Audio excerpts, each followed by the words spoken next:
Hello friends and enemies, welcome to or back to Happy for Now. It's me Isabel here with Romancelandia for October. Yes, it's November like 2nd when you're watching this, or 3rd, I don't know. I think it's going up on the 2nd. I'm here to recap the month. That was really weird. I'm having a weird life moment currently. I talk about it in my reset if you're curious. I'm not going to rehash it here, but the caveat here is it's a lot of good news this month, which is fantastic. Also, I feel weird because I'm sitting. I usually film standing up because I am a fidgeter. And that helps me fidget less, to be honest with you. But I just do not have the energy today to stand up and film. So we are seated. What a month October was, to be honest with you. This is one where I feel like it's probably going to be relatively quick-ish. But we have a lot of fun things, actually, for once, which I think was a welcome change personally for me mentally to see like some good things happening in the romance space. And exciting things versus some of the chaos we have been enduring honestly for years. So we're gonna dive right into the biggest thing I feel like that happened that I saw in the month of October, and that pertains to Chelsea Curto's hockey series and a rinkside reporter for guess what team? The team that we as a community cannot seem to escape and cannot seem to stop running and did things with. Piper Shaw of the Seattle Kraken. Now, you may have seen some people retract statements around this because that happened. I had someone that I follow on TikTok had saw Piper Shaw's posted on Threads about it, and then walked it back when they realized what was going on. And I don't know if I've been in the space for too long and my like spidey senses for things go off quickly, but I too got Piper's original video. Is currently a rink side reporter for the Seattle Kraken. That's exciting. Very exciting, right? But she is getting comments on her videos that she's the inspiration from readers. These are comments from readers that she was the inspiration for this character in this Chelsea Curto book. What book is it? Book 2, Power Play, which we need to note, this book came out in October 2024. The character is mentioned in book 1, which came out in May of 2024, which generally speaking, these books would have been written 3+ months prior, if not more. I'm assuming more. I don't think Chelsea is a writer who's like writing and publishing like very, very quickly. Like she's writing and publishing quickly, but I feel like she's built a backlog to do that now. So Piper Shaw posts a whole video about how she's very upset because Chelsea has stolen her identity and her brand and like her whatever you want to call it. And this video is long gone. I unfortunately did not screen record it. Things were happening in my life at the time, and I think I have a good reason for having not captured this one on screen recorded. But basically Piper is just like, it's really inappropriate and all this. And the comments are a lot of people validating her, including a comment that might be my favorite, where Piper says that this illustrated generic blonde girl looks like her. And when I say generic blonde girl, like literally it's like an Elsa type. Like it's just like that's what they all look like because there's a cat eye liner. Yeah, because there was a cat eye liner. Y'all, this feels like, to me, someone who thinks that they're a lot more on other people's radars than they perhaps are with. That is kind of what happened here. So Piper Shaw said in the comments, like she was in discussions with her lawyers and this and that. And then also that she's now messaged Chelsea. So initially she just posted this video, I guess, and didn't really message Chelsea or message Chelsea at the same time. And I was just like, suspicious. That's suspicious to me. Yeah, so they worked it out. Chelsea has posted a whole huge statement. I'm going to link to that statement. I'm not going to read it all to you because it's pretty long. But I feel like Piper's addition to the Seattle Kraken's ringside team is recent-ish. Like, it's not super long. Like, it's not been that long.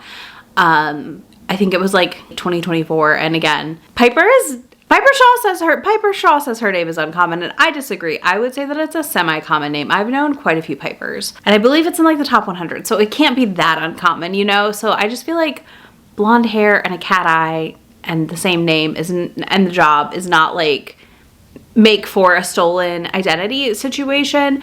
I think it truly becomes a coincidence. I think Piper got fed up because she had romance readers in her comments saying that the book was about her, and thus she believed it. And I think that this is a byproduct of the new romance culture that is happening in a weird way. There's a lot of people who want to rush to be first to report on a thing. There are people who want to rush to be first to like basically hang an author up to dry because they don't like them anyways. Like they just don't like their books or something. And they've decided, oh, this is the thing I can use to be like, I don't like this author. And see, they did this, so that I am even more validated. It's this moral grandstanding happening to an extent with people, I feel like. So yeah, I think it was really interesting. People were definitely in Piper's comments on that original video, like validating her. And then also anyone who was trying to argue with her, she was like, you're wrong. And I was just like, did we read the book though? Like, did we even open the book? Because my favorite revelation of all of this is someone that read the book or whatever posted the author note, and Chelsea talked about this in her apology, like that she watched a lot of NBA growing up, and Doris Burke, who was the first female reporter on ESPN in the 90s, was a big inspiration for this character. Doris Burke also happens to be blonde. I just need to say, she happens to also be blonde. And she was like an NBA analysis, and like this is all in her author's note. So if anyone would have opened the book, depending on if the author notes at the beginning or the end, they may have seen this very quickly. I think this is one of those things where it really got blown out of proportion for a brief hot moment, and then it kind of settled. Anyways, Piper basically posted her huge response video situation about everything as well. And her statement is that she was technically like involved with the franchise since its inception, which like she was, but the ringside reporting job stuff didn't exist until last year when they brought it in-house for the Kraken. Either way, the way I walked away from this entire situation personally is that Piper Shaw does not like romance books, thinks that they're regressive for gender politics and things like that. And like, I'm not here to argue that point right now or today. We do not have the spoons for that, you know? And because of that, what I will say is that Piper is someone who's just like never going to agree with the fact that like sometimes these tropes just exist in the world of a book, and that's okay. It's fiction. And it does happen sometimes in real life, but it's not common necessarily, nor does it being fiction make it okay in real life, you know? And I understand that like she felt it was doing harm to her identity and her career. Like that's fair. I think that is a fair like concern to have. But I also just feel like, can you really expect every single author and every human and anything you write, if you write fiction, to somehow with no coincidences to ever happened or like ever find that like there's some weird crossover of a thing? I've read books with my name in it and they had a job I've had. Does that mean they were stealing my identity? No, it just happens.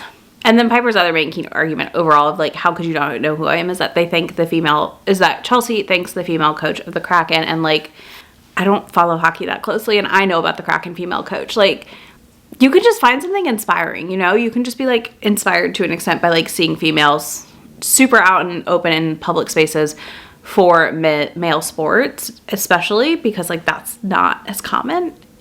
More common now than it used to be, but you know what I'm saying? Like, that used to never be the thing. I remember having football on and there were no women reporters and things like that necessarily when I was younger. So I just think overall this is a wild situation that is a lot of literal coincidences and things that I don't think we can put full blame either way on either party. But again, I also stand by my statement. Some of this comes down to the baby romance readers. And by baby, I mean people who are new to the genre and perhaps are the ones saying, these covers all look the same, even though it's obviously a series, or this is the same book as this because the tropes are the same. And that's another conversation that I don't have the capacity for, to be honest with you. So anyways, I have a really quick update for you on the Justin Baldoni situation and Colleen Hoover and Blake Lively and all that. And that is just, this is the tiniest of updates. Basically, the New York Times has put an anti-SLAPP lawsuit against Justin Baldoni and his company because they're saying the basis of Justin's lawsuit against the New York Times was initiated with no legal basis and basically was used as a SLAPP attempt, which is oh my god, what does that stand for? Is strategic lawsuit against public participation, which is basically suing someone to intimidate them or silence them. So that's kind of what they were doing when they sued the New York Times in his, like, on Justin's team. So the New York Times is rebuttaling with the anti-SLAPP. I hope that makes sense. This is like a tiny little update. I saw it and I was like, this is interesting. And I'm curious to see how this plays out. Still kind of waiting for more news on this lawsuit on the whole. Another lawsuit situation is that the Grace who made the A Million Lives Book Festival has had a civil contract claim filed against her by the city of Baltimore. So that woman is getting run out of town. She will never be allowed to host a thing again. That's what I'm hearing. And then I have 2 terrible news items for everyone. First up, I'll go with the worst and the one that's more hopeful. First up, Elizabeth Briggs, a prolific author, I feel like her backlist is massive, has entered hospice for her cancer. The treatment is no longer working and she has entered hospice. And I really hope her family finds peace however they can during this process, because that is awful. It's awful news to hear. And then the other news, also cancer related, is that Jackie Lau has shared in her newsletter today that her 2025 and 2026 releases are basically on hold because in September she found out she has breast cancer. She has 6 months of chemo coming up, and her writing career obviously is less of a priority currently. She is still writing, she said, during treatment, but there will be no new releases for the first half of 2026. This is a great reminder to go pick up either of these authors' books to help support their families during these times, though. And yeah, it was just kind of wild to get the Elizabeth Briggs news, open my email today that I was filming this, and see the Jackie Lau news. All right, now we have your adaptation palooza, as I'm calling it, because oh my goodness, y'all, we have a big list today. A big list. I'm stunned. So first things first, Things We Never Got Over by Lucy Score has been picked up by Amazon to be adapted. We'll see what comes with this. And now, as always, things get picked up, things get dropped. We'll see what happens, but I'm really intrigued by the volume of romance things happening right now in the TV space. Then we have Savvy Sheldon Feels Good as Hell by Taj McCoy, coming out on the CW November 30th at 8 p.m. I will be watching. I hope you are too. I've not read the book. I don't care. I need to watch it. I'm really excited. Here's a little snap of the cast from Instagram. I just think this is so cool to see this being adapted. Then also on November 28th, if you live in Canada and have access to Crave, Heated Rivalry is premiering. No word yet on the US release, which kind of sad about, but fingers crossed, holding out hope we are getting a US release. One of the streaming services decides to pick it up. I don't know if they will or they won't, but we're going to hold out some hope there. Next, we have Red, White, and Royal Wedding. This is happening with Amazon. They have greenlit the sequel to Red, White, and Royal Blue, and I just think that's cute. Casey McQuiston is involved in the script, so this should be fascinating. I did not expect that. And then also, Lila Sage's Rebel Blue Ranch is getting a TV adaptation, and I'm so excited. I love this series so much that honestly, I'm truly very excited to see it adapted. I think it could work really well as a show. I will be really, really curious to see where this goes and what we end up getting out of it. Then our last book news is that Real, the first book in the Hollywood Renaissance, is no longer the first book. We are getting book number 2 titled Score, and this is of course by Kennedy Ryan. I loved Real, and I cannot recommend Real enough. So I am very, very, very excited for Score, and I cannot wait to read it. I will be keeping my eyes peeled for the arcs to drop so I can get one. Otherwise, the only other thing we have is my bingo board, because it was truly like, this was a really chill month, and I'm knocking on the wood of the chair because I needed it, y'all. I needed it. So the bingo board stayed the same this month. We had no changes. I am definitely contemplating prompts already for 2026. So let me know if you have any ideas for 2026 bingo board prompts, because we will be doing it again. We have to. It's fun. I enjoy that process. So yeah, let me know if you have any ideas for prompts for 2026 bingo board. And, do you think am I going to be right? Is Emily Henry going to lose the Goodreads Choice Awards? Well, I hope. I hope she does. I kind of hope she does, but I don't know if she will. I really am not sure what else she'll be up against this year though. So that's part of it. But yeah, otherwise, this is a really chill month of Romancelandia. Like I said, I have a lot going on in my personal life, so I'm very happy for that.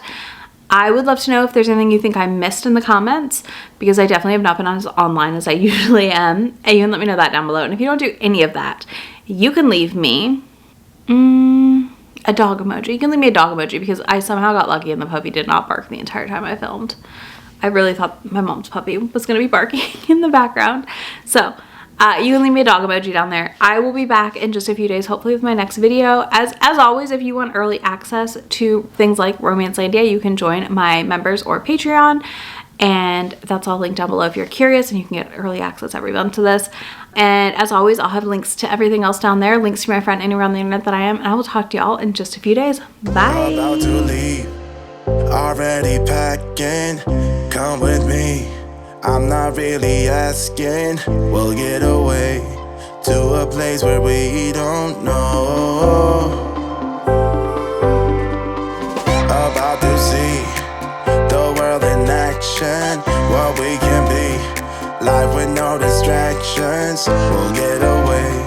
This is what we waited for.